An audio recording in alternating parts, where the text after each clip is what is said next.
အသက်14နှစ်အရွယ်တူမလေးကိုဦးလေးဖြစ်သူကတားမြပြုချင်းခဲ့တာကြောင့်လက်ရှိမှာကလေးမလေးဟာကိုဝင်6လရှိနေပြီဆိုတဲ့သတင်းကိုပြောပြပေးပါဖြစ်ပါတယ်။ဒီဖြစ်စဉ်ကတော့ထိုင်းသတင်းမှာဖော်ပြလာတဲ့ထိုင်းနိုင်ငံမှာနေထိုင်တဲ့နင့်နာခဲ့ရတဲ့ကလေးမလေးရဲ့မိခင်ဟာလူမှုကူညီရေးဖွဲ့စည်းတစ်ခုကိုသွားပြီးတော့သူ့ရဲ့အသက်14နှစ်ပဲရှိသေးတဲ့တူမလေးရဲ့သမီးကိုတားမြပြုချင်းခဲ့တာကြောင့်လက်ရှိမှာတူမရဲ့သမီးလေးဟာကိုဝင်6လလွယ်ထားရကြောင်းထိုင်းလူမှုကူညီရေးအဖွဲ့အစည်းတစ်ခုကိုတိုင်ကြားခဲ့ပါတယ်။နောက်ပြီးတော့ထိုင်းသတင်းမှာပြောပြတာကတော့နောက်ပိုင်းဆိုတဲ့ကလေးမလေးကိုတားမြပြုချင်းခဲ့တဲ့ဦးလေးဖြစ်သူအသက်25နှစ်အရွယ်နိုင်ကောင်းဆိုသူဟာကလေးမလေးရဲ့မိခင်နဲ့အမေတို့ဖေခွဲတွေဖြစ်ကြပြီးတရားခါ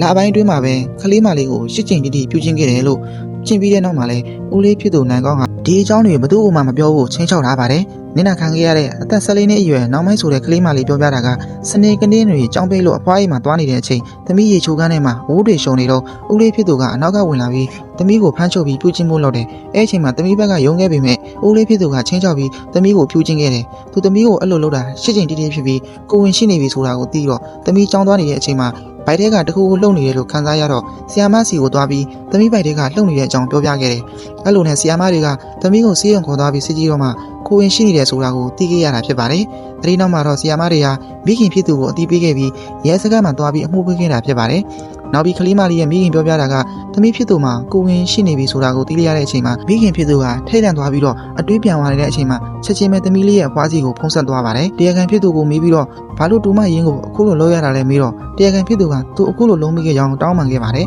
။အဲ့လိုနဲ့ကလေးမလေးရဲ့မိခင်ကလည်းနင်အခုမှလာပြီးတောင်းပန်နေလို့မရတော့ဘူးငါအမှုဖွင့်လိုက်ပြီလို့ပြောတော့ကလေးမလေးရဲ့အဖွားဖြစ်သူကကလေးမလေးရဲ့အမေကိုဘာလို့အမှုဖွင့်ရတာလဲကိုရွာသားတာနင့်ရဲ့သမီးဆိုရင်ဒါလည်းနင့်ရဲ့မောင်ပဲဆိုပြီးအပြစ်ပြောဆိုတာကိုခံခဲ့ရပါတယ်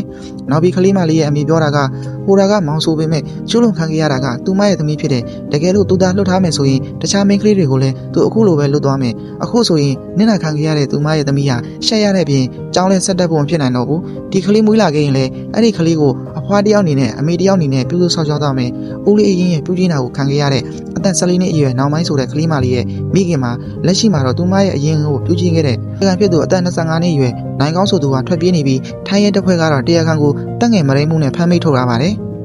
ဒီသတင်းကတော့အသက်14နှစ်အရွယ်ဒူမလေးကိုအသက်25နှစ်အရွယ်ရှိတဲ့ဦးလေးဖြစ်သူကရှစ်ကြိမ်တိတိအတင်းအဓမ္မပြုချင်းခဲ့တဲ့သတင်းပဲဖြစ်ပါတယ်